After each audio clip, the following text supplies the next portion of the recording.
Greetings, sisters, and welcome to Wonder Woman, Warrior for Peace. My name is Angela, and this is episode 10. Alright, happy 2017, everybody, and yeah, double digits, woohoo! I'm not quite sure I actually expected to get this far, so yeah, this is exciting. And I'm not gonna get to triple digits for a very, very long time, so, just want to take a moment and go, cool. Okay, a few things to go over before we get started this month. Last episode, I wondered if the Wonder Woman TV episode I reviewed was the first time that Diana used her tiara as a boomerang, because I couldn't find any examples from earlier comics. And Eric, over on the Wonder Woman Warrior for Peace Facebook page, posted a page from Wonder Woman number 78, from all the way back in 1955, of her doing just that. So thank you, Eric. That was really cool to see. Also, in social media news, the podcast Twitter account has reached 50 followers, which, wow. And yeah, admittedly, some of those are duplicates. Like Frank from Diana Prince Wonder Woman is following on both his personal and podcast accounts. And I'm pretty sure the Sutherlands, with all of their podcasts, probably account for like 10% of my followers. But still, that's really, really awesome. If you had told me before I started this thing that I would have 50 followers in under a year, I would not have believed you. So thank you all. One thing to note, I am changing some of the server settings on all the episodes going forward and the ones in the archives. Please contact me and let me know if you have any difficulty downloading them. I'm not entirely sure if the new settings are going to work for all the podcatching programs out there. So, if you have any trouble, you can email the show or send a message on Facebook or Twitter. And one last thing before we get started, I actually got the ultimate cut of Batman v Superman for Christmas, and I rewatched it. It didn't really help the movie any, and as near as I could tell, there were no new scenes with Wonder Woman, except maybe a slightly longer shot when the guy is showing her the sword that he says belonged to Alexander the Great. But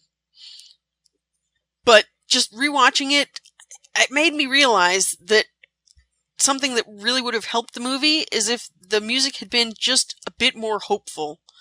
I mean, I get that they don't want to reuse the classic John Williams Superman score, but even the scene where Lex pushes Lois off the building and all of a sudden, Clark flies up and catches her. Hooray, Superman is here to save the day. It definitely would have helped. As it was, even in that scene that's supposed to be all, okay, the hero's here, things are going to be alright, it was just quiet and sad. I don't know, I've been listening to some podcasts about, just made me realize how important that kind of stuff is. Okay, starting out, we have Sensation Comics Volume 1, Issue 9. Cover date is September 1942, and technically it doesn't actually say by Charles Moulton, but we know it was written by William Moulton Marston, and the art is by Harry G. Peter. And I'm reading this from Wonder Woman Archives, Volume 1. At a restaurant, Steve and Diana are discussing business matters over lunch when they're approached by a distraught-looking man asking what the secretary is doing with another man. He tells Steve he's Dan White, Diana's husband, but she says she's never seen him before. He asks her to remember their baby, but she replies she didn't even know she had one. Steve asks Dan to leave, but he swings at the Major and gets hit back in return, then is forced to leave the restaurant by the head waiter. Steve asks Diana what's going on, and she repeats she's never seen the man before, but then remembers that Dan White was the name of the original Nurse Diana Prince's husband. We get a flashback to the scene in Issue 1 where Wonder Woman meets Nurse Prince and buys her identity. We then see that she got a letter from Mrs. White telling the Amazon her husband's name and that he's an engineer working on anti-aircraft shells in Brazil. Back in the present, Diana realizes Dan must have mistaken her for the original Diana, but it's too late to follow him. We, however, do follow Dan, seeing him arrive at home and angrily accusing his wife of lying about not leaving. She proves she didn't by showing him the lunch she's been working on all morning, but when he says the woman he thought was her looked identical and wore a nurse's uniform, she realizes he must have seen the other Diana. Having an idea, Mrs. White asks her husband to let her get a job so they can afford food for the baby. He replies that she shouldn't have to work, since he has a meeting to show his invention, an anti-aircraft disintegrator shell, to General Hard. That doesn't stop her from putting on her old uniform and going out, though. When the Amazon returns to her office, she finds Diana White sitting at her desk and demanding her old identity back. She wants to switch with the superhero, saying her dictation and typing skills mean she's qualified for the secretary job. When she explains they can't even afford food, Diana of Paradise Island relents, telling her replacement everything she needs to know to take her place. Now free to do whatever she wants, the former secretary goes to check out Dan White's house, but he mistakes her for his wife again, so she decides to play along. When she tells him she hasn't found a job, he chains her ankle to the stove so she can't leave while he's in his meeting with the general.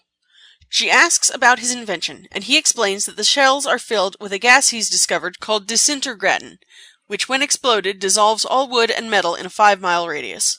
But at the meeting, General Hard refuses to believe his claims, saying he has crackpots in there every day saying their inventions will win the war. In the meantime, Diana gets bored of waiting and decides to leave, but just then she hears cries and a scuffle outside the door. By the time she's broken the padlock, the scene is clear except for a note telling Dan his wife has been captured and will be killed unless he gives the representative of the World Peace Society, which Diana says sounds like the Nazis' idea of a joke, the plans for his invention. She changes into her costume and catches up with Dan, showing him the note. She takes him to Steve, who says that despite their earlier encounter, he trusts the man if Wonder Woman does. He sets up a test of Dan's invention, and Diana tells the engineer to come up with fake plans for her to give to the kidnappers. She meets up with their representative, a woman known only as Agent X, and insists on seeing Mrs. White before handing over the papers. She's taken to the office of Dr. Q, as in Pool Q, not John Delancey, whose specialty is unusual diseases and chemicals. While in the waiting room, a thug tries whacking Wonder Woman over the head with a bat, but it breaks and he gets thrown through the doctor's office door for his trouble. Inside, Diana sees a television, and has some kind of proto-Skype call with the masked doctor so she can't attack him with her super strength. He points the camera at Diana White, who blurts out that the doctor is developing germs that he tests on his patients. The madman cuts her off, saying he'll give her bubonic plague if Wonder Woman doesn't turn over the blueprints. She lets Agent X take the fake documents and is told to wait while the woman retrieves Mrs. White. But the room starts to fill with anesthetic, which Wonder Woman is able to detect before it gets too late with her super nose. She fakes unconsciousness, holding her breath until men in gas masks come to take her away. They tie her with wire and put her in a crematory, which they say happens to all of Dr. Q's patients. But when they reach for the switch, Wonder Woman bursts out of the oven, accidentally knocking out the two by smashing them with the broken doors. She contacts Etta on the mental radio, asking her and the Holiday Girls to go to Dr. Q's house, where Etta will fake a fainting spell so Wonder Woman and the girls can track where she goes. Attended to by a German assistant doctor, Etta is told she's being taken to a private hospital, but instead ends up on an elevator ride deep underground. Wonder Woman and the Holiday Girls climb down the elevator shaft, with the superhero ripping open the roof of the carriage when they get to the bottom. She gets to Etta in time to stop the German doctor from infecting the college girl, then uses her lasso on the man to learn that Q is flying Diana White to the site where Dan's shell is being tested. The hero rushes to get to her invisible plane, and we next see the test in progress, with the disintegrator shell loaded into an anti-aircraft gun and pointed at a plane wing held aloft via balloon. If the gas really does work the way Dan says, the wing's wood and metal will be dissolved while the balloon is unharmed. Meanwhile, Agent X, wearing a parachute, is piloting a plane high above the target, Dan's wife in the co-pilot seat next to her. The Nazis must know if the gas really works, and killing the inventor's wife in the process is just an added bonus. The shell is fired, and sure enough, the plane disappears, and the men on the ground watch as Agent X drifts down while Diana plummets in freefall. Flying her non-metal, non-wood invisible plane at over Mach 3, Wonder Woman spots the falling figure, sets the autopilot, and climbs down a rope ladder to catch the nurse. Just then, Agent X floats by, and Wonder Woman snags her with her lasso. Safely on the ground, she unmasks the Nazi to reveal Dr. Q, who turns out to be Colonel Togo Ku, the head of Japanese spies in the U.S.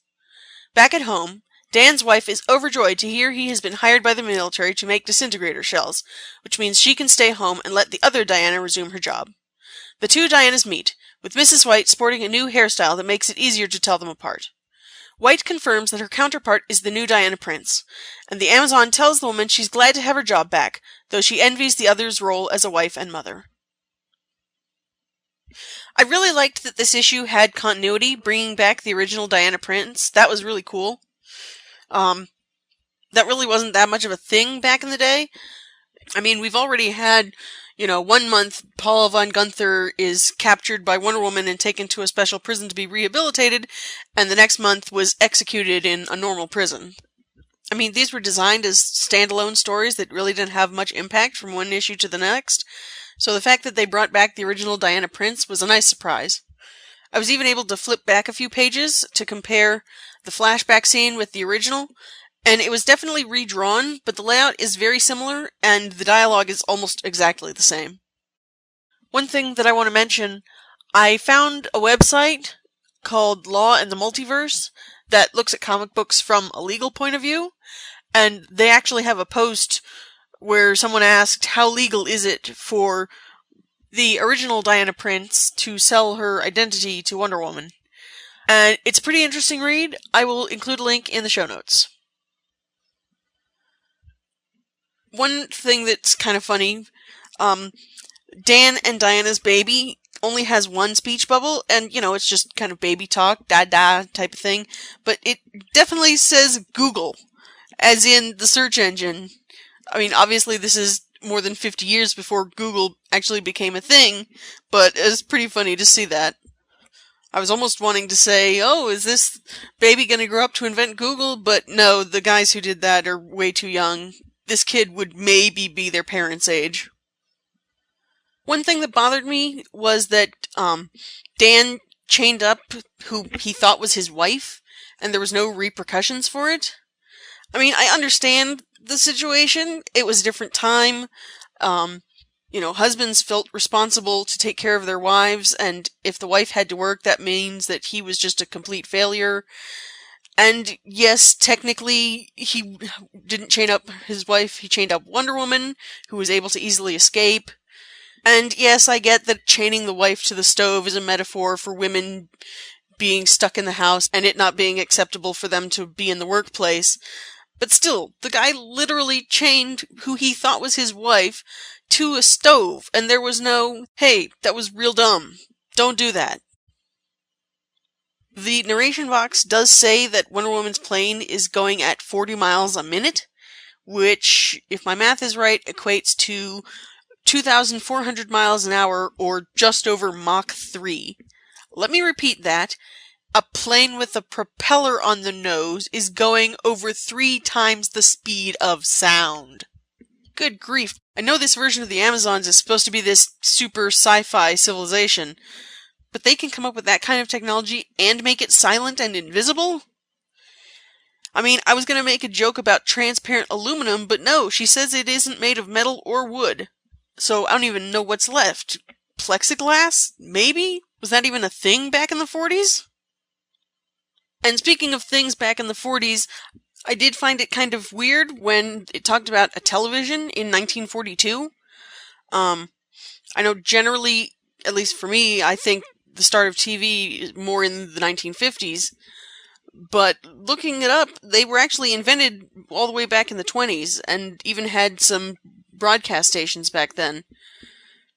And although the screen for the one in this issue is a whole lot bigger than they were at the time, it is round, which definitely looks weird to our modern eyes, but matches the vintage sets. One last thing, when Diana finally exposes Colonel Ku, he does say that he doesn't lose any face in being defeated by Wonder Woman, which I thought was really cool. I mean, for a culture that historically has cared about honor as much as Japan does, him saying that basically is saying that he sees Wonder Woman as an equal, which I really liked. So I really liked this issue, and I want to give it 4 stars, but the thing about Dan not getting called out for, chaining up his wife still doesn't sit well with me, so I'm going to drop it down to a 3. Moving on to the post-crisis, we have Wonder Woman Volume 2, Issue 10, Paradise Lost. Cover date is November 1987. Plot and layouts was by George Perez. Script was by Len Wein. The finishes were by Bruce Patterson. The letters were by John Costanza, the colors were by Carl Gafford, and the editor was Karen Berger. And I'm reading this from the Wonder Woman by George Perez omnibus. The issue starts out on Mount Olympus, where it's commented that Pan has been especially exuberant ever since Ares was defeated. The nature god approaches Zeus, asking if he's thought about Pan's suggestion. Looking down at Paradise Island, the king of the gods says he has, and that Themyscira is deserving of his favor. He calls up an image of Diana, riding on horseback and wearing a Greek tunic version of her costume. And Pan comments that, much like her mother and Zeus's son Heracles, the Amazon princess deserves to be the first of her sisters to be graced by Zeus's manliness. Apollo tries to dissuade him, but Zeus likes the idea. Hestia and Artemis, spying on the throne room through a fiery portal, are outraged and go to get Hera and Athena. Still out horseback riding, Diana tells another Amazon, Eubea, about Man's World and the people she misses there.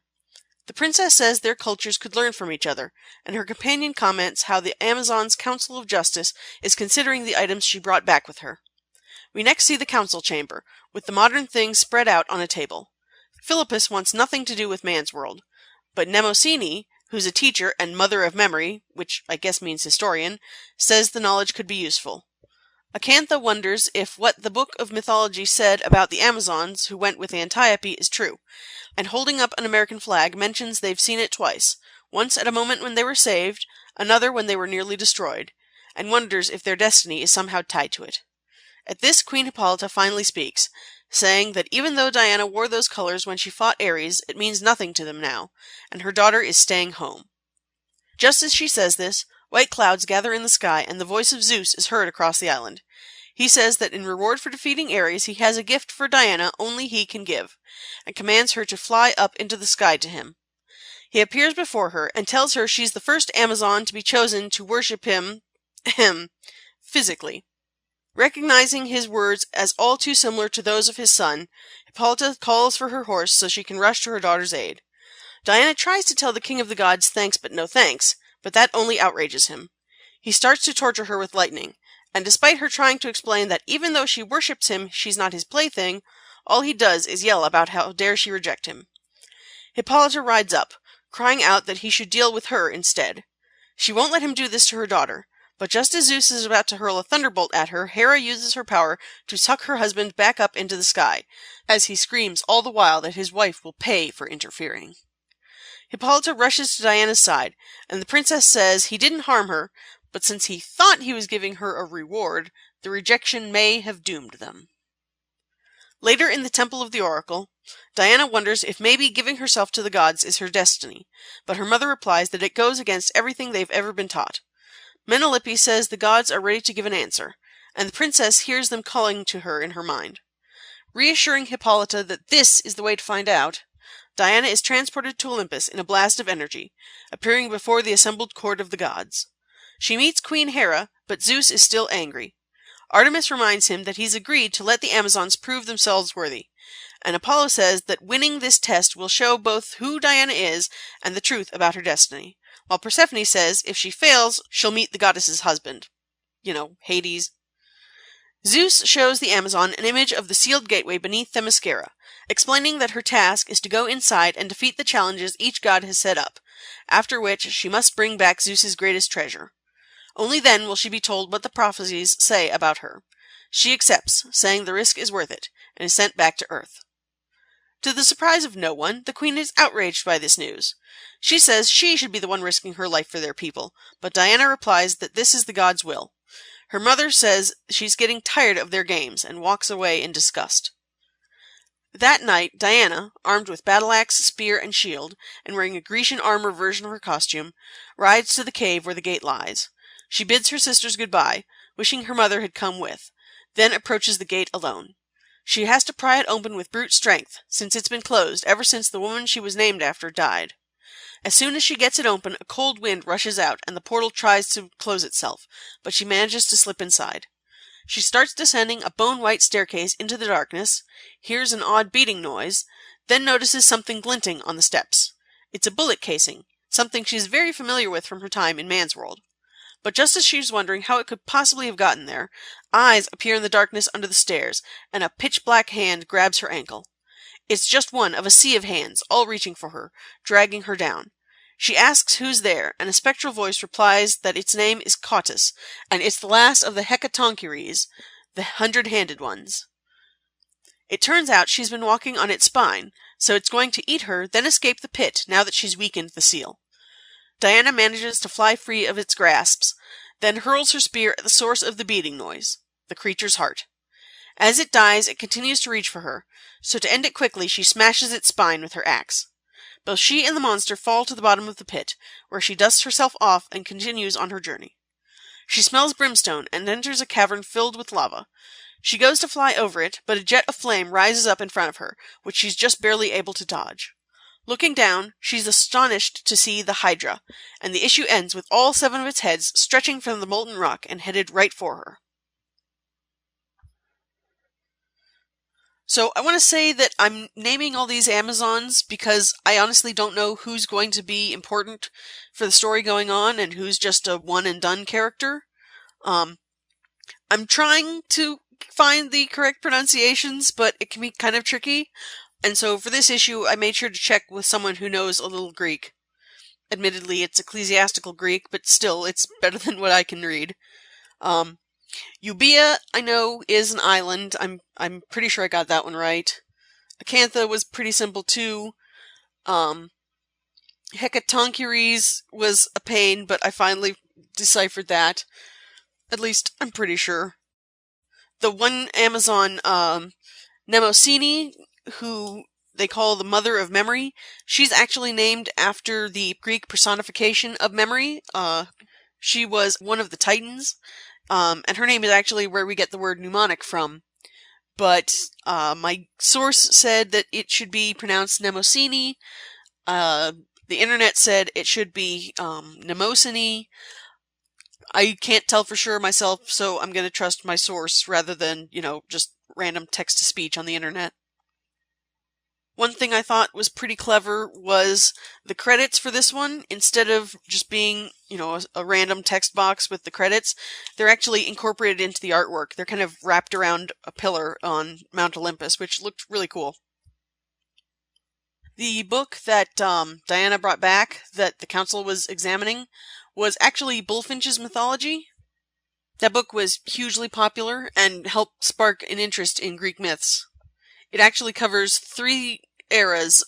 You've got Greco-Roman mythology, you've got Arthurian legends, and you've got medieval romance, back when romance didn't exclusively mean love stories. And since it was published in the 1880s, it's actually public domain, so I can just straight up read to you what it says. I found it on Project Gutenberg and found all the references it had to Amazons, and it was surprisingly few, only about 3 short passages.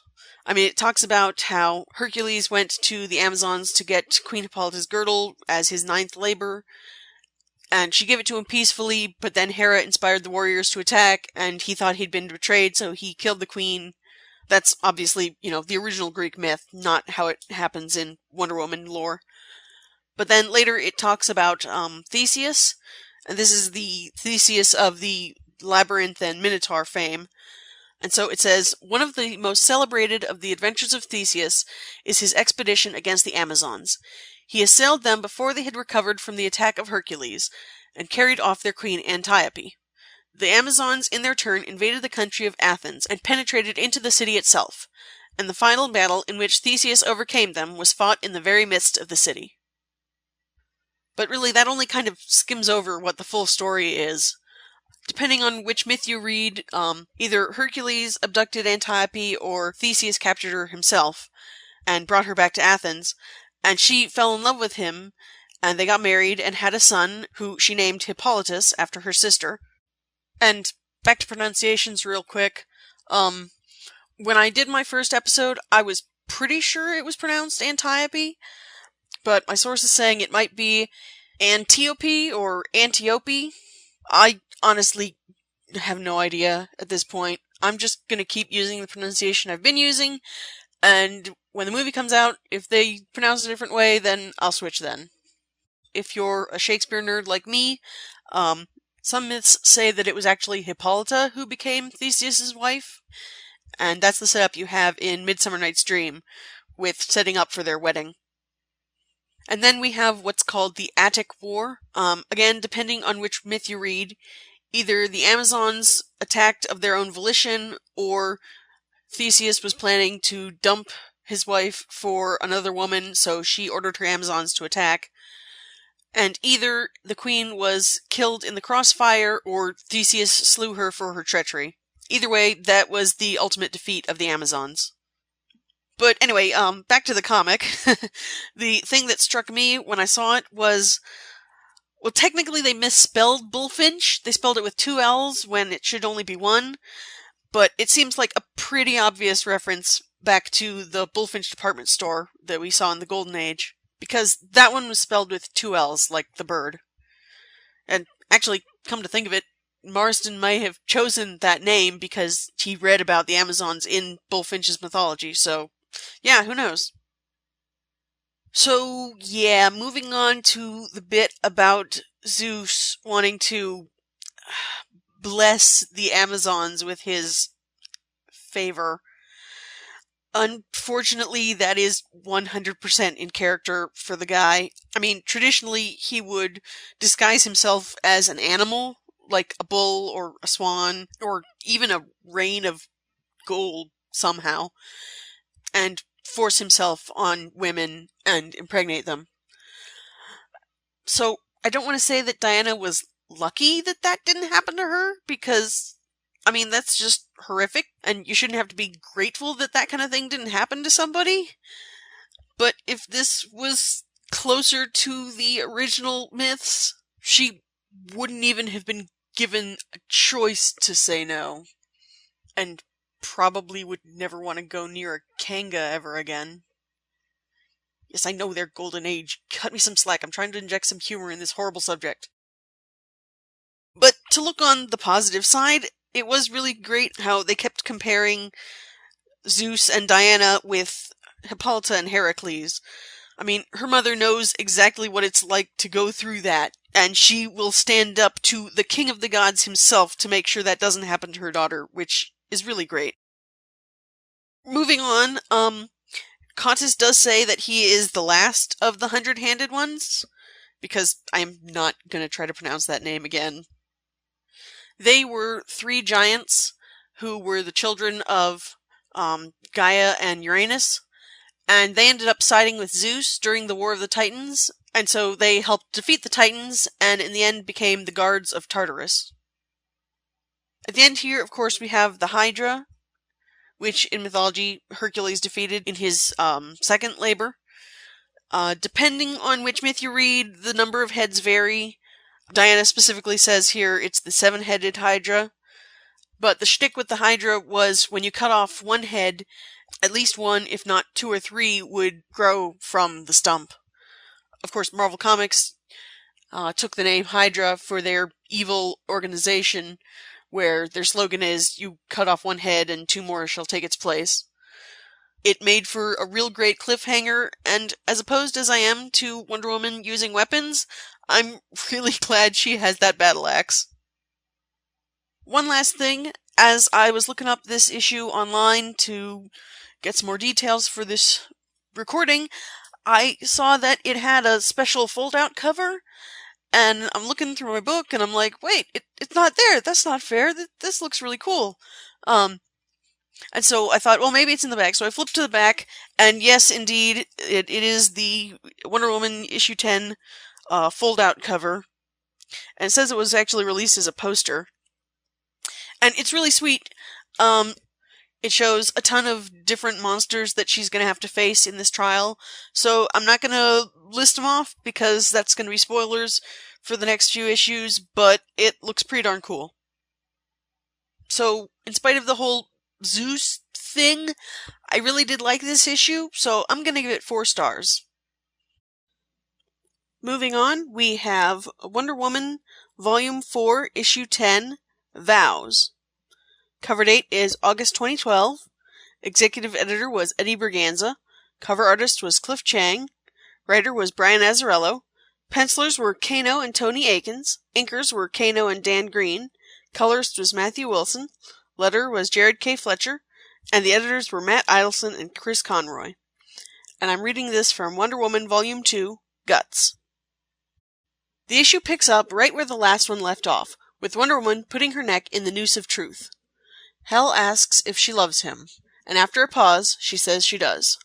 The purple-robed figure starts the ceremony, but when it mentions binding her to the Lord of the Underworld, she tugs on the lasso, untying it from the makeshift gallows, then leaps onto her horse, saying she won't be bound without trust to anyone.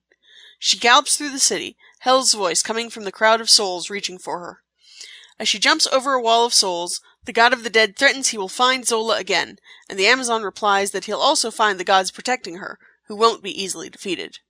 Suddenly the Fates dive at Diana, clawing at her and telling her she'll be eternally trapped. She throws them off, and one lands by the waiting Eros, Hephaestus, and Lennox. The dog-faced creature tries to bite the demigod's head, but her teeth break on his stony skin, and he headbutts her. Diana's horse leaps over one last wall, and she sees her allies, telling them they should be with Zola instead of trying to help her.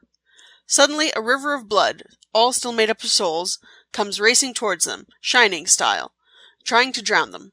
The current picks up Wonder Woman and brings her to a giant skinned head coalescing out of the torrent. The flood becomes a body for the head, with Wonder Woman on the tongue, and Hel tells her she'll be consumed by him over and over forever. But just as she disappears behind the giant's teeth, a purple fist smashes its way out of the mouth. It's Strife in her giant form, and she's punched through the back of the skinless monster's neck, grabbing Diana in her hand. She gently lowers the Amazon to the ground and shrinks down to human size, telling her half-sister that this has gotten too messy. Hel emerges from the crowd of souls that now ring Wonder Woman and her allies, Eros' golden guns in hand. He says that Diana lied to him, but she replies that she does love him. After all, she loves everyone.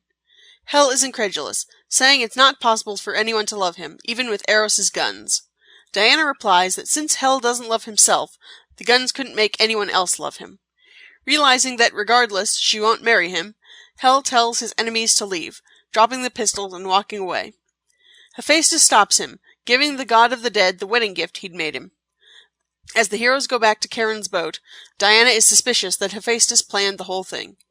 She asks Eros to hand her one of his guns, then fires back at the shore as they disembark. The bullet hits Hel directly in the heart as he gazes into his opened gift, a mirror. So yeah, pretty short summary for this issue. A lot of it is action and, you know, your typical action movie type dialogue. Like, when the Furies jump at her, they basically go, "Oh, you're dead meat," and she's like, "Oh yeah, meat and Amazon." You know, kind of action movie cliches like that. One thing that I thought was kind of fun, at one point, when Diana is being swept away by the river of blood, she yells, "You're condemning me for telling the truth," and Hel replies back, "Yes, I do." And then later on, when he's going, "Oh, but you actually love me," she also replies back, "I do," which I thought was a nice touch, seeing as how close they got to a wedding. They do technically exchange I do's. One thing that kind of annoys me is that Diana kept telling her friends, "Hey, why are you here helping me? You know, this is my fight, leave me alone." Even when she got saved by Strife, she's like, "This is my fight, stay out of it." Which, you know, just seems a little weird when she's going up against the god of the dead. I don't care who you are. You need as much help as you can get. This issue does confirm that Eros is the son of Hephaestus instead of the nephew, like I thought it might be. Like I said, just depends on which Greek myth you read. But they revealed it in a pretty funny bit when Diana is talking about how the pistols only work when you love yourself. Hephaestus is like, "Well, that's true. No one loves himself more than Eros." And he's just like, "Dad?" And he's like, "And I love you more than that, son." Which was definitely fun. I mean, the look on their faces is just great. Eros has this look that, you know, every child gives when their parents embarrass them, and Hephaestus just has this kind of sheepish grin. And the whole, you have to love yourself for the pistols to work. I mean, that's different than the original myth, but it works in this context. I didn't have a problem with that. But originally, you know, Eros's, or Cupid's, bow It was more along the lines of you get hit by the arrow, and the next person you see, you fall in love with. Kind of like the flower from Midsummer Night's Dream. Actually, it's exactly like the flower from Midsummer Night's Dream. That was the shtick, wasn't it? The flower got hit with one of Cupid's arrows? Yeah, here we go. That's right. When Oberon is applying the love potion to Demetrius, he says, "Flower of this purple dye, hit with Cupid's archery, sink an apple of his eye. When his love he doth espy, let her shine as gloriously as the Venus of the sky. When thou wakest, if she be by, beg of her for remedy." You've been listening to the Angela Reads Bits from Her Favorite Shakespeare Plays podcast. Tune in next time for No, Not the Buck Basket! So, I really did love the ending for this issue. You know, while Wonder Woman shooting a gun is never my favorite thing, using it to make Hades love himself is kind of perfect. And there is a nice mythological connection. Him falling in love with himself by looking in the mirror reminded me of the story of Narcissus, who was so beautiful that he saw his reflection in a pool and fell in love with it and was, so captivated staring at it that he just stayed there until he died. His name is actually where we get the word narcissist from. So yeah, especially considering how little I liked last issue, this one was really good, so I'm going to give it 4 stars. Moving on, we have the TV show, Wonder Woman Season 1, Episode 9, Judgement from Outer Space, Part 1. The air date was January 15, 1977, starring Linda Carter and Lyle Waggoner. Tim Connor played Andros, and Scott Hylands played Paul Bjornsson. In a far-off star system, a council of human-looking aliens is listening to a report on planet Earth from one of its members. Andros has been observing the planet for 3,000 years and grown to like the natives, despite their warlike tendencies. His fellow council members are worried that such a barbaric species is in the early stages of developing nuclear weapons, fearing space travel will soon follow and bring interstellar war. One member wants to sterilize the planet, but Andros says that according to the law, a judgment must be passed before such a primitive species can be wiped out. He will travel to Earth to prove to the Council that mankind deserves to live. However, if he fails to convince them and then refuses to accept their decision, Andros will be destroyed along with the humans. We see Andros' spaceship arrive in DC at night, bringing a heavy rainstorm with it. The next morning at the War Department, Yeoman Prince has been fielding calls about the unidentified object. The going theory is that it was a meteor, and search parties are combing the area where it would have landed. In the wooded hills of Virginia, we see Andros' landed ship. He uses his technological medallion necklace to contact the Council, reporting on his arrival.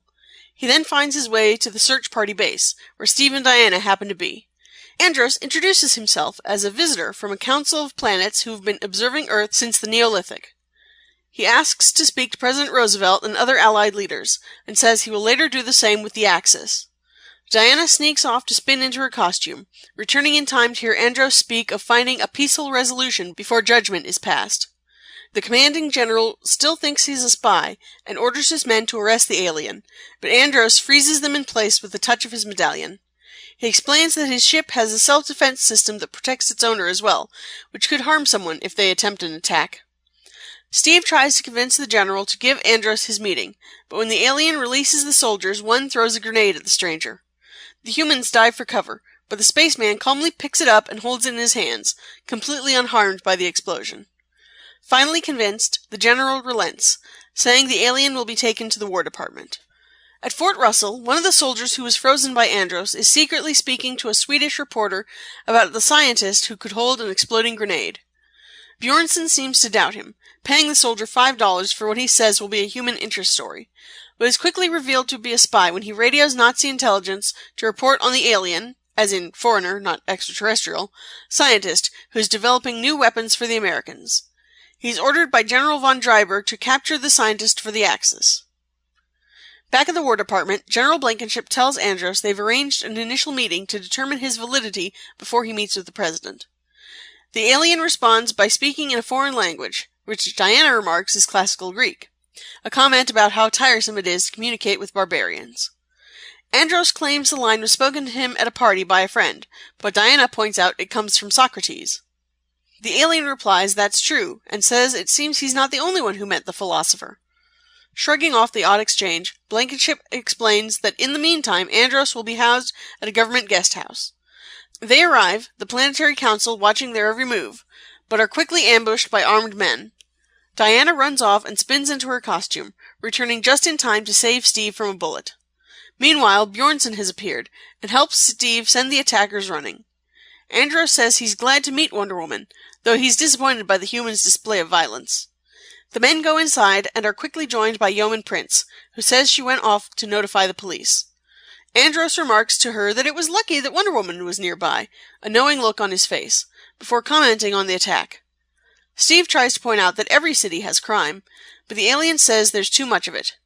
Nodding at a nearby portrait of Lincoln, he says the president told him he was too impatient with humanity, just 1 week before his assassination.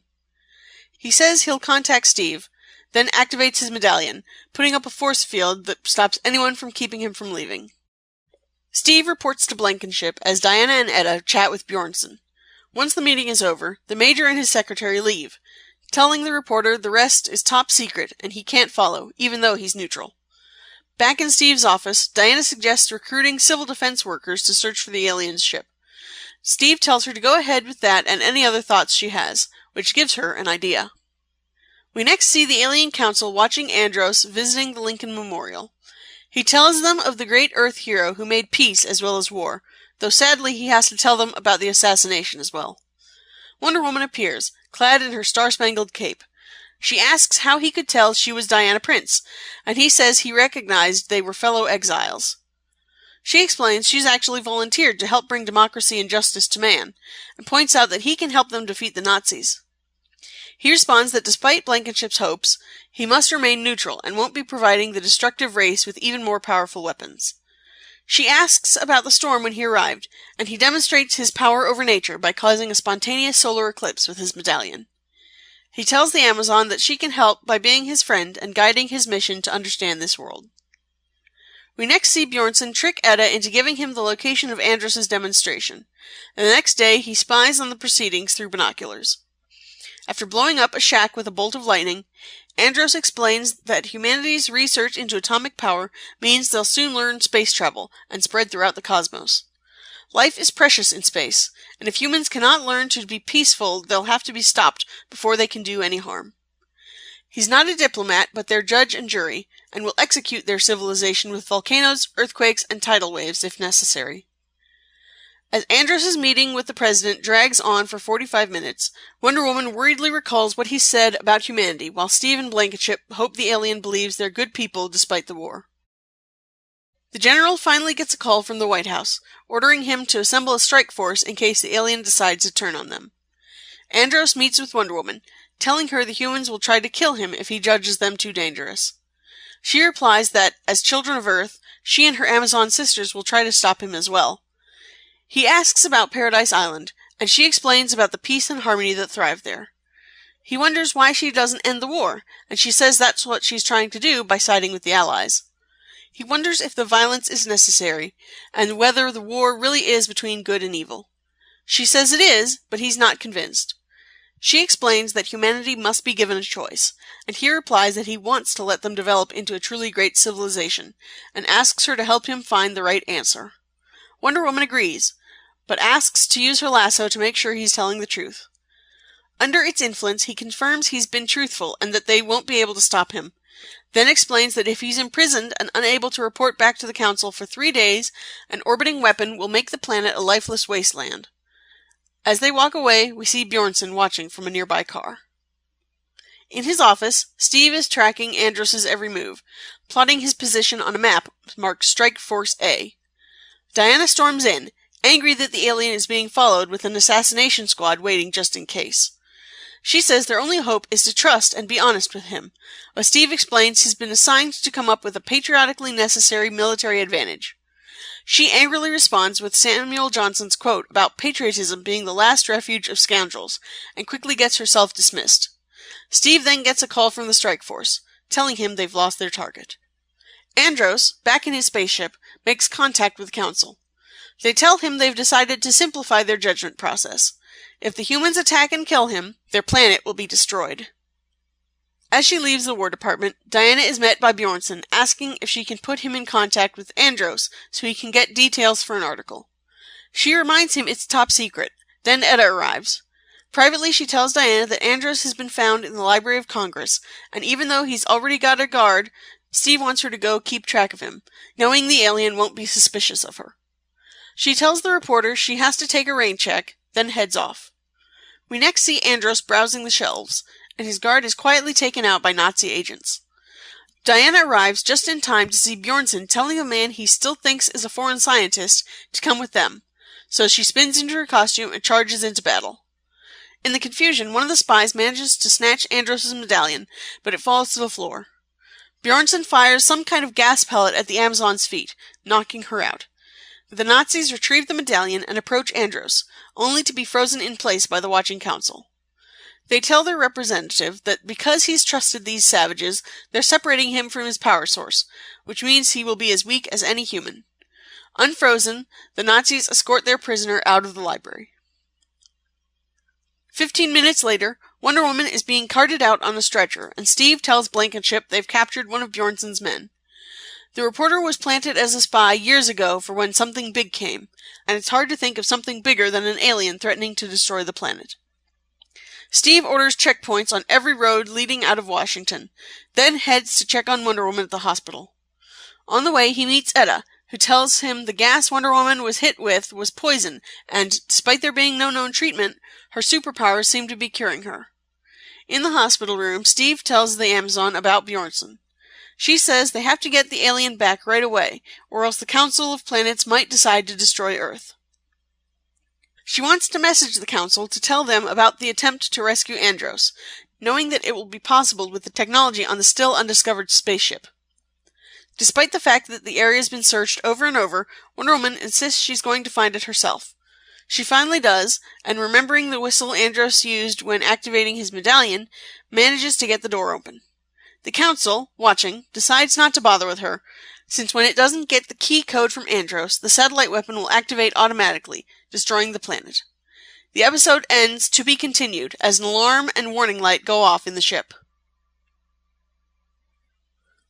So, yeah, this episode is a whole lot more sci-fi than we're used to. I mean, highly trained gorillas and technology to create earthquakes is one thing, but then this one dives into the deep end with aliens from outer space watching humanity. Honestly, I'm not sure I really buy the whole, oh, there's this big outer space civilization, but humans are way too violent so they never contact them trope. I mean, if the universe really does run by survival of the fittest, it feels to me like the fittest is going to be the ones who are the most warlike, the most able to conquer other planets. I'm not quite sure why the soldier who gave Bjornsson the information didn't realize that Andros was an alien, as in outer space alien. I mean, he made it pretty clear when he introduced himself, and the guy was right there, but I don't know, maybe he wasn't paying attention, or figured that kind of stuff was above his pay grade. Anyway, it's leading to this kind of amusing mix-up where Bjornsson and the Nazis think that Andros is just some foreign scientist in a shiny silver lab coat who happens to have some new technology, when no, he's actually from another planet. I've looked up this Socrates quote that Andros said, a messenger to barbarians is a beast of burden, and near as I can tell, it's not a real quote. Unless they're paraphrasing a real one or have a very different translation, the only time I can find anyone talking about Socrates saying that is actually in reference to this episode. Andros' ship, when you see it landed in the woods, it looks like your classic silver flying saucer. But it's pretty small, and when we, actually see inside, there's rooms and corridors. So very much like Doctor Who's TARDIS, the inside's a whole lot bigger than the outside. I gotta say, the guy's power over nature is a bit extreme. I mean, causing a rainstorm is one thing, but causing a solar eclipse? I mean, making the moon swivel around and block out the sun on your command, that's crazy. You know, that messes with tides and all sorts of stuff. Unless, of course, I mean, it could be that was actually, instead of the moon, that was his satellite weapon that he keeps talking about, that he, remotely moved so that it blocked the sun for a bit. Actually, that makes a bit more sense. Let's go with that. They reference it several times, but in case you weren't aware, Sweden was actually neutral during World War II. So that's why Bjornsson is allowed to, investigate as much as he does without being suspected. The scene where Wonder Woman is waiting for Andros to finish up with his meeting with the president, she's sitting on a bench in a park, and actually, if you look in the background, there's a fountain. That's actually the fountain from the opening credits of Friends. Turns out they both filmed on the same Warner Bros. Ranch in North Hollywood. The quote about patriotism that Diana uses, it comes from Dr. Samuel Johnson. He was an 18th century English writer, and from what I'm reading, that quote actually gets taken out of context a whole lot. Apparently, what he was saying was not that patriotism is a bad thing that's only used by scoundrels. From what I'm reading here, he actually was a fan of patriotism. Evidently, he was actually talking about false love of country, used to justify wrongdoing. And again, in context, seems to have been referring to one person in particular. Tim O'Connor, who played Andros, was best known for the soap opera Peyton Place, and then later he went on to play Dr. Elias Hewer in Buck Rogers in the 25th Century. So I'm guessing he got a lot of experience acting with spaceships and aliens and things. So, yeah, not a bad episode. Let's give this one 3 stars. Okay, finishing up with the news. I'm sorry to have to report that Moulton Marston, who was known by his nickname Pete, passed away on January 17, 2017. He was the son of Wonder Woman creator William Moulton Marston and his first wife. He was 88 years old, and he had turned the basement of his Bethel, Connecticut home into a Wonder Woman memorabilia museum. No word on what's going to happen to that now that he's gone, but yeah, sad to hear, and my prayers go out for his family. Next, the villain and some plot details for the Wonder Woman movie have been released. In an effort to keep this show spoiler-free, I'm not going to actually go over that, but I will include a link to the article in the show notes. Speaking of the movie, Gal Gadot is going to star, along with Jason Statham, in at least 2 commercials during the Super Bowl. They are already on YouTube, even though the Super Bowl isn't until February 5th, so definitely check those out. In other news, the Facebook and Twitter group Gal Gadot Wonder Woman Fans ran a campaign called We Are All Wonders, where they had people submitting photos of themselves wearing Wonder Woman costumes and armor using the hashtag We Are All Wonders. Then they compiled all those pictures into a video. That campaign was in early January, and they're going to repeat it for February. So, definitely something fun, dress up and take your picture and be in a video. And let's end with some good news. Starting in mid-February, there's going to be another new Wonder Woman podcast called Lasso of Truth. Not to be confused with the Lasso of Truth podcast that lasted about 4 episodes and was more of a general discussion and not really even about Wonder Woman. This new show is a bi-weekly podcast hosted by a duo named Juliet and Elle. So, welcome to the Wonder Woman podcasting family, Juliet and Elle, and I look forward to hearing your show. So, as always, I will include links to all of this stuff in the show notes, and you can find those on the podcast website at wonderwomanwarriorforpeace.wordpress.com. Okay, so that's it for this episode. If you have any questions, comments, complaints, concerns, conundrums, or queries, you can email me at wonderwomanwarriorforpeace@gmail.com. If you're okay with your message being read on the podcast, please let me know. The podcast homepage is wonderwomanwarriorforpeace.wordpress.com. There you can find the RSS feed, as well as the show notes and links to the iTunes and Stitcher feeds. You can look the show up on Facebook, YouTube, Tumblr, and Instagram under Wonder Woman Warrior for Peace, and on Twitter and Pinterest as Wonder Woman WFP. The intro music was Wonder Woman Theme, the Best Themysciran Symphony Dialogue Dance Mix by Taz Damien Devil, and you can watch the full video on his YouTube channel. The outro music is Wonder by the Double Clicks, and you can find them on their website at thedoubleclicks.com. Next episode, I will be reviewing Wonder Woman Volume 1, Issue 1, yes, the first of her solo series, as well as Wonder Woman Volume 2, Issue 11, Wonder Woman Volume 4, Issue 11, and Wonder Woman Season 1, Episode 10.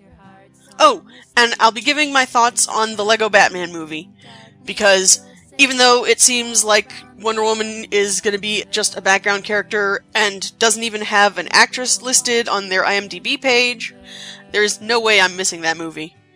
I mean, if nothing else, I think this technically counts as the first theatrical movie appearance of Barbara Gordon Batgirl, as opposed to the Barbara Wilson from that movie that we don't like to talk about. And hey, she's being voiced by Rosario Dawson, who has done the voice of Wonder Woman in several of the DC animated direct-to-DVD movies. So there you go, there's our Wonder Woman connection. But until then, remember, sisters, hopes may fade, but wonders never cease.